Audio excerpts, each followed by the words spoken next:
Entrez, nous vous attendions. Nous savons que vous regardez cette vidéo sur notre site web ou notre chaîne YouTube parce que vous voulez connaître les étapes exactes pour accélérer la procédure. Apostiller ce type de document aussi rapidement et facilement que possible. Alors, attachez votre ceinture. C'est parti. Bonjour, si vous voyez cette vidéo, c'est que vous voulez comprendre comment accélérer vos démarches. Peut-être un certificat fédéral destiné à un gouvernement étranger ou un document CFG. Combien ça coûte? Quels sont les délais de traitement et quelles étapes suivre pour commander à notre bureau fédéral? D'abord, tous les documents classés US. Les documents fédéraux du département d'État, comme un certificat pour l'étranger, ne s'envoient pas par email ou fax pour apostille. Vous devez nous envoyer l'original par courrier ou le déposer. Les photocopies sont refusées à notre bureau d'Austin, Texas. Voici toutefois une exception. Parfois, la FDA ne vous enverra pas votre certificat de gouvernement étranger à votre entreprise par courrier. Ils vous enverront un lien et vous pourrez télécharger le PDF original depuis leur site web. Vous pouvez alors nous l'envoyer par email, nous l'imprimerons, nous le déposerons et vous recevrez vos apostilles. Vous n'avez jamais besoin de nous envoyer quoi que ce soit par courrier. Mais nous devons voir le document et nous devons nous assurer que tout est fait correctement. Il devra toujours comporter la signature actuelle de la personne concernée et il devra également porter un sceau. En gros, il doit ressembler à ce que vous voyez ici. Il devra avoir un aspect similaire à celui-ci. Nous vous recommandons simplement de nous envoyer le PDF original par email si vous en avez un. Ensuite, nous pourrons l'envoyer à notre adresse email, à notre bureau de Washington, D.C., et ils nous diront si tout est en ordre, s'ils peuvent le faire ou non. Et vous ne pouvez pas non plus scanner un courrier puis l'envoyer à CFG. Donc, si vous avez le gouvernement américain vous a envoyé par email votre certificat original de gouvernement étranger, vous ne pouvez pas le scanner en PDF et nous l'envoyer par email. Cela n'est pas possible. Ils sont tous filigranés. Les originaux, comme les vérifications d'antécédents du FBI en PDF, contiennent des filigranes intégrés et invisibles. Il faut donc utiliser le document PDF d'origine. Donc, si vous le téléchargez depuis le site web de la FDA américaine, le certificat de gouvernement étranger, vous devez utiliser ce PDF original. Voici la marche à suivre. Si vous pouvez nous l'envoyer par mail plutôt que par courrier, transmettez-nous simplement le PDF. Nous vérifierons alors si c'est valide. Si oui, aucun envoi postal ne sera nécessaire. Tout pourra alors se faire par email et c'est vraiment très simple à faire. Et cela vous fait gagner beaucoup de temps et d'argent. Et encore une fois, voilà à quoi il ressemble. Et ceci est nouveau. Avec un scan, je veux dire, ceux-ci sont assez récents. Donc, il se peut que vous en ayez un qui date de plusieurs années. Ils n'auront donc pas le code QR comme celui-ci. Mais ceci, c'est pour cette année 2025. C'est pour cela qu'ils le font. Beaucoup de choses se font désormais électroniquement.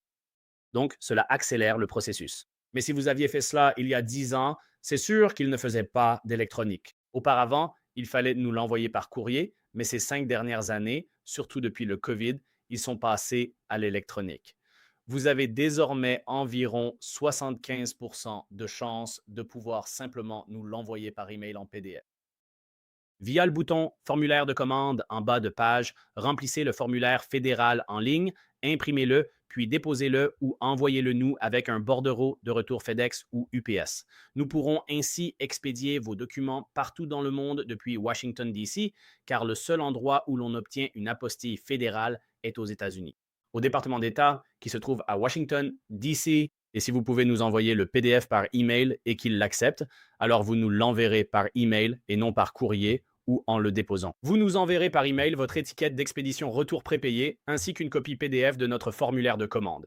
Cliquez sur le bouton d'impression de votre ordinateur sur notre formulaire, remplissez tout en ligne, puis enregistrez simplement via votre imprimante. Il vous suffit d'enregistrer le bon de commande en PDF, puis de nous l'envoyer par email accompagné de votre étiquette d'expédition UPS ou FedEx, ainsi que de votre document CFG par email. Tout se fait par email et c'est le meilleur scénario possible. Ensuite, il y a l'étape 2 qui concerne les instructions d'expédition. Je vais vous expliquer comment nous envoyer vos documents et comment nous vous les renverrons. Pour l'expédition aller-retour et la création d'étiquettes, selon que vous obtenez des documents d'État, fédéraux ou d'ambassade, ou les trois, si vous allez dans un pays non signataire de la Convention de la Haye, vous devez suivre ce qu'on appelle un processus de légalisation ou d'attestation.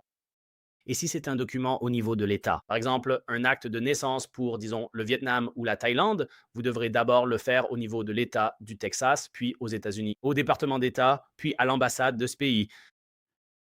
Et c'est la troisième étape. Je vais donc tout vous expliquer, y compris comment vous devez procéder pour l'envoi. Pour nous faire parvenir vos documents, il existe deux façons. La première, la plus simple et recommandée pour la quasi-totalité des gens, est l'envoi en livraison express. Ou envoyez vos documents à notre adresse à Austin, indiquée sur notre bon de commande et nos instructions d'expédition. Ou, si vous êtes dans la région, vous pouvez les déposer sur place. À nouveau, ça n'inclut pas la procédure détaillée à l'étape 3. Ça ne change rien à la procédure par courrier ou sur place. Aucun retrait immédiat. Les apostilles sont délivrées par le Texas, Washington ou les consulats ou ambassades, ou dans un consulat ou une ambassade de ce pays étranger. Et nous effectuons toutes les légalisations dans notre bureau de Washington, D.C. Bureau. Dans toutes les ambassades à Washington, D.C., qui abrite la quasi-totalité des ambassades du monde entier. Je vais donc vous expliquer ce que vous devez faire. Donc, si vous nous envoyez vos documents par courrier, n'utilisez pas la poste des États-Unis. Ils perdent constamment des dossiers et des milliards chaque année, et ce n'est pas sans raison. Ils sont incompétents. Ce n'est pas fiable. Évitez-les. N'envoyez pas vos documents par la poste et ne demandez pas de retour postal, le suivi étant souvent catastrophique. Nous recommandons de passer par FedEx. Mais si vous préférez FedEx ou UPS, ou si vous êtes en Europe ou en Amérique latine, je sais que DHL y est très répandu.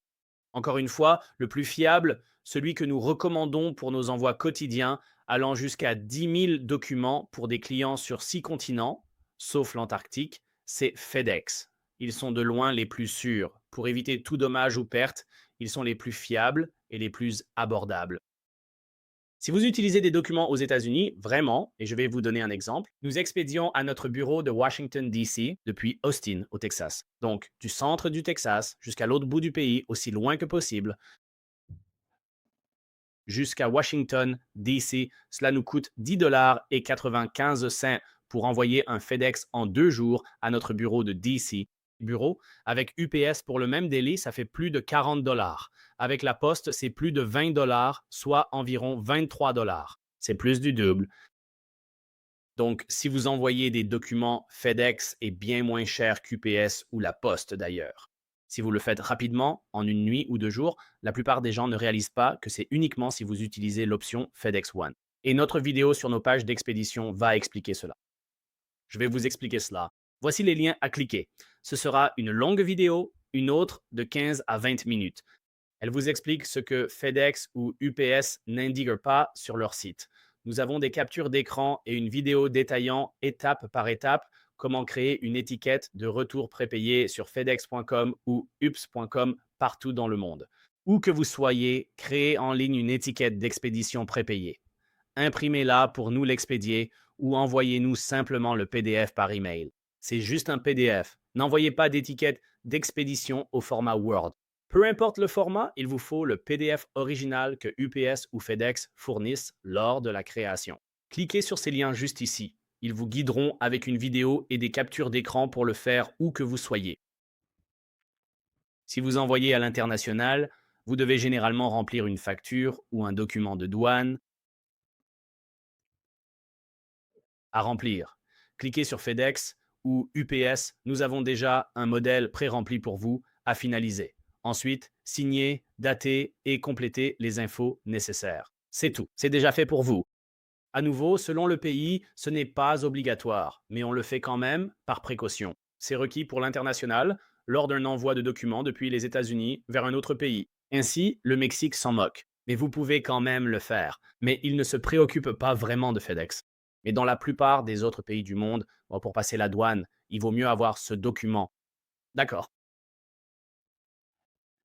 Et puis, l'autre point important, c'est que vous ne pouvez pas mettre notre nom sur l'étiquette d'expédition. Je me répète, n'inscrivez ni notre nom, ni notre numéro ou adresse sur votre colis pour le retour. C'est pour l'expédition vers vous. Une fois votre document déposé, vous souhaitez son retour, que ce soit vers vous, un cabinet d'avocat ou à l'étranger. Pour tout tiers ou entité, peu importe la destination, c'est à vous de créer l'étiquette prépayée. En tant qu'expéditeur, vous ne pouvez pas y inscrire notre nom. Si ça passe la douane, on sera facturé et on reçoit des factures de centaines de dollars indus. Donc, on ne vous renverra pas vos documents si vous mettez notre nom dessus. D'accord? C'est comme une enveloppe envoyée à quelqu'un dans le coin supérieur gauche aux États-Unis. Vous mettez l'expéditeur en retour, c'est-à-dire que si l'adresse à laquelle vous l'envoyez est incorrecte ou si la poste ne peut pas la livrer, ils vont vous renvoyer ce courrier. C'est ce que nous demandons. Vous ne pouvez tout simplement pas mettre notre adresse dessus. Vous devez mettre n'importe quelle adresse, peu importe laquelle. Utilisez celle d'un proche, d'un collègue ou d'un pro, peu importe. Vous ne pouvez tout simplement pas mettre nos informations dessus. Utilisez la vôtre, c'est courant. Mettez votre adresse en expéditeur et destinataire. Donc, par exemple, vous l'expédiez. Pour un envoi en Europe, si vous avez un proche aux États-Unis, vous pouvez utiliser son adresse. C'est valable seulement si votre colis vous est retourné. Ils ont besoin d'une adresse de retour ou bien, pour la douane, une adresse afin de facturer les éventuels frais impayés. Ça n'a pas d'importance. Impossible de mettre notre adresse. C'est simple. De nouveau, pour les deux, cliquez ici. Voyons sa signification et sa méthode. Chez FedEx ou UPS, quand vous commandez en ligne, ils vous demandent d'où vient le colis. N'y mettez surtout pas nos coordonnées. C'est pourtant simple, mais beaucoup disent ne pas pouvoir le faire. C'est possible, vous faites erreur, suivez nos instructions en ligne. N'essayez pas de faire cela chez FedEx ou UPS, car souvent ils ne savent pas de quoi ils parlent. Faites-le simplement en ligne. Nous le faisons tous les jours, partout dans le monde. Créez l'étiquette en ligne sans notre adresse, car vous générez le label et payez directement sur Internet. Pas nous, nous faisons simplement le dépôt chez FedEx, UPS ou DHL pour vous. Donc, vous ne pouvez pas mettre notre adresse car alors, techniquement, aux yeux de FedEx, UPS ou DHL, nous serions l'importateur, nous serions l'expéditeur. Toute la responsabilité juridique retomberait sur notre société et, selon nos politiques internes, nous ne pouvons l'accepter. Donc, ne mettez pas notre adresse sur les étiquettes d'expédition. C'est très important. On ne l'enverra pas, c'est sûr à 100%. On ne le renvoie pas. Nous vous demanderons une nouvelle étiquette d'expédition. Pour l'international, nos coordonnées ne doivent pas y figurer. Si c'est spécifiquement pour l'international, nous ne le renverrons pas. C'est crucial. En cas d'urgence, cela retardera l'envoi. Obtenir une nouvelle étiquette et vous recontacter prendra plusieurs jours. Veuillez suivre ces instructions et n'inscrivez pas notre nom, adresse ou numéro sur cette étiquette d'expédition prépayée. Voilà l'essentiel concernant l'expédition. C'est très simple. Encore une fois, si vous venez déposer des documents chez nous, assurez-vous que vous pouvez aussi les déposer chez nous. Vous pouvez nous fournir une étiquette de retour prépayée. Déposez vos articles chez nous et on vous les renverra par la poste. Beaucoup de gens font cela aussi. Allez en ligne et créez votre étiquette d'expédition. Quand vous venez dans nos beaux locaux, vous déposez vos documents. Puis, le jour même ou peu après, comme expliqué à l'étape 3, voyez le délai de délivrance du secrétaire d'État ou le gouvernement fédéral ou l'ambassade, alors nous vous les renverrons par courrier. Voilà, c'est à peu près tout. Merci. Et à l'étape 3, nous allons passer en revue les délais de traitement actuels ou les délais d'exécution pour les États-Unis. Département d'État concernant la délivrance des apostilles fédérales ou des authentifications sur les documents fédéraux et les tarifs actuels que nous appliquons pour les services urgents. Tout cela va changer à l'avenir car cela évolue constamment. Comme les marées qui montent dans l'océan, les délais de traitement et les tarifs vont changer parce qu'ils vont continuer à augmenter leurs frais. Ils ont augmenté leurs frais de dépôt de 250% il y a environ un an et ils sont passés de 13 à 14 semaines de délai de traitement.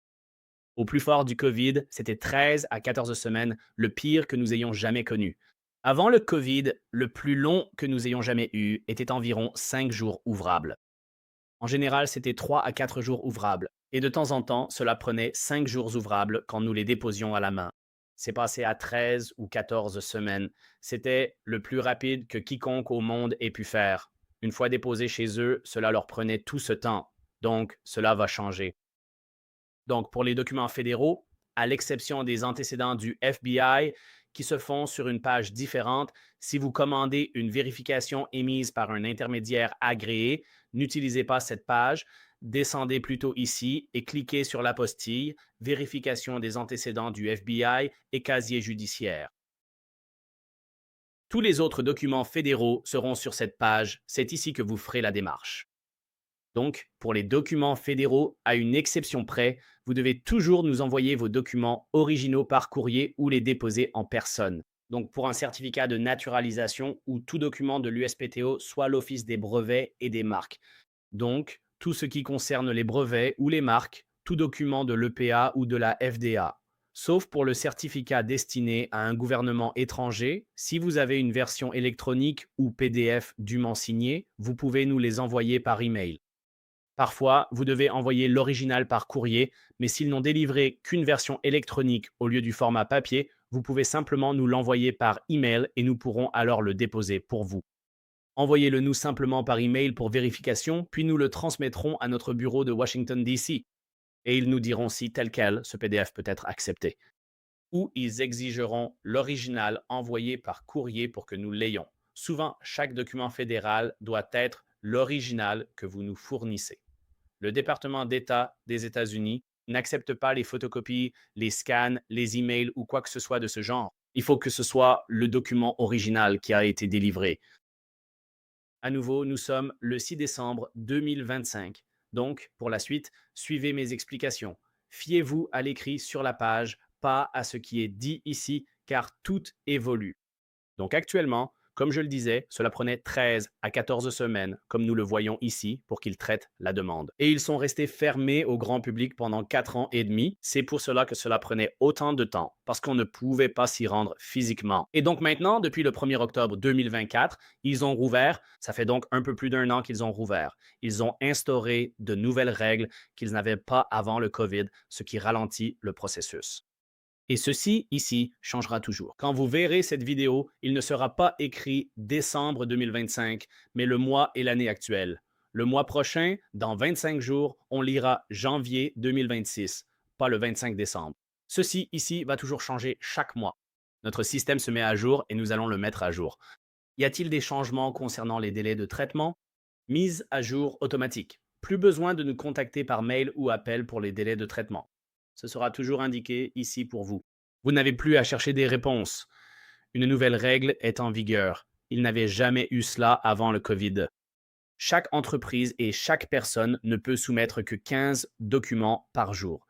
Si nous en recevons 17, votre dossier pourrait prendre plus de temps. Nous ne pourrons le déposer que 2 jours après selon l'heure de réception. Comprenez que cela dépend du volume de documents que nous avons ou n'importe qui d'autre. Nous ne pouvons traiter que 15 documents. Ce ne sont pas 15 commandes, ce sont 15 documents. Parfois, certaines personnes nous donnent plusieurs documents fédéraux en même temps. Il n'y a qu'un quota de 15 par jour et pour chaque entreprise ou personne dans le monde, ces règles sont les mêmes. Donc, ce n'est pas notre entreprise, c'est chaque entreprise qui fait cela. Nos concurrents, c'est vous aussi. En allant à Washington, D.C. en solo, c'est limité à 15 documents par jour. Comprenez bien cela. Deuxièmement, maintenant, ils sont ouverts lundi à jeudi à 8 heures. Jusqu'à 9 heures du matin, je ne plaisante pas. Ce n'est pas une erreur de frappe. Ils ne sont ouverts au total que 16 heures par mois. Donc, nous n'avons qu'entre 8 heures du matin et 9 heures du matin pour déposer votre document. Et ensuite, nous devons le récupérer quand ils nous le disent, entre 8 heures et 9 heures du matin. C'est à quel point c'est ridicule. C'est devenu difficile de déposer les documents vu le délai restreint. Il faut compter 7 à 9 jours. Et tout ceci va changer. À l'avenir, si vous voyez cela, cela pourrait indiquer 8 à 10 jours, 9 à 12 jours, 10 à 14 jours. En ce moment, c'est de 7 à 9 jours. Avant, c'était 13 à 14 semaines. Le plus rapide, jusqu'au 1er octobre, était de 3 à 4 semaines. Pendant 4 ans et demi, avec le COVID, il fallait au moins 3 à 4 semaines, voire 13 à 14 semaines. Mais actuellement, en décembre 2012, cela prend 7 à 9 jours ouvrables. Veuillez noter que ce n'est pas dès que vous nous fournissez votre casier judiciaire du FBI, mais quand nous le soumettons en main propre lors du dépôt. Nous devons recevoir votre casier du FBI avant l'heure limite.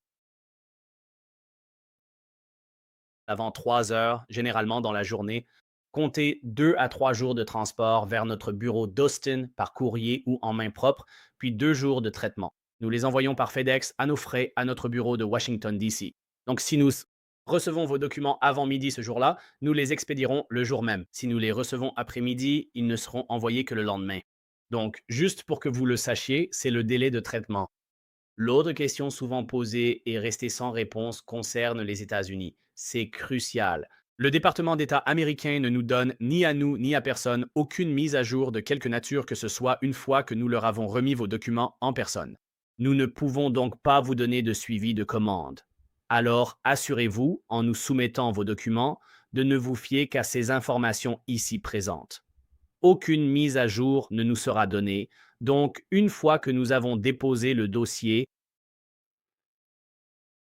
silence radio de notre part, ne nous contactez pas, on ne peut rien dire. Ça montre à quel point le système fédéral échoue. Aucune mise à jour n'est transmise. Donc, tant que ce n'est pas délivré, nous ne saurons rien. Merci d'en être conscient. D'accord. Et encore une fois, voici les tarifs actuels en décembre 2025. Les prix vont changer à l'avenir. L'inflation existe. Les frais de dossier du département d'État augmentent. Ils ont bondi de 250 il y a un peu plus d'un an. Les frais de dépôt ont augmenté de 250 et ce prix ici, ce sont tous les frais de dépôt que nous payons. Vous ne payez pas cela. Donc, sur ce montant, nous payons tous les frais de dépôt américains, frais de dépôt du département. Actuellement, il en coûte 175 pour un dépôt accéléré de tout document fédéral pour le premier document, puis chaque document supplémentaire coûte 125 Encore une fois, cela va changer probablement l'année prochaine à 150 Mais quoi? Chacun verra cette vidéo en 2027, 28 ou plus tard. Peu importe ce qui est écrit sur cette page, c'est ce qui s'applique à vous. C'est juste un petit guide de référence. Le document fédéral coûte 175 2 pour 300, 3 pour 425 et ainsi de suite. C'est juste un petit mémo. Donc, si vous avez entre 1 et 10 documents, regardez ici. Tout sera indiqué pour vous sur le bon de commande. Quand vous serez prêt, il vous suffira de cliquer sur ce bouton. Et il y a une autre vidéo sur cette page. Et celle-ci vous expliquera quelles informations nous avons besoin de votre part et comment procéder, où l'envoyer, les tarifs, comment l'expédier. Et tout est sur cette page, mais je vais simplement le réexpliquer. Voilà, c'est à peu près tout. Merci. Au revoir.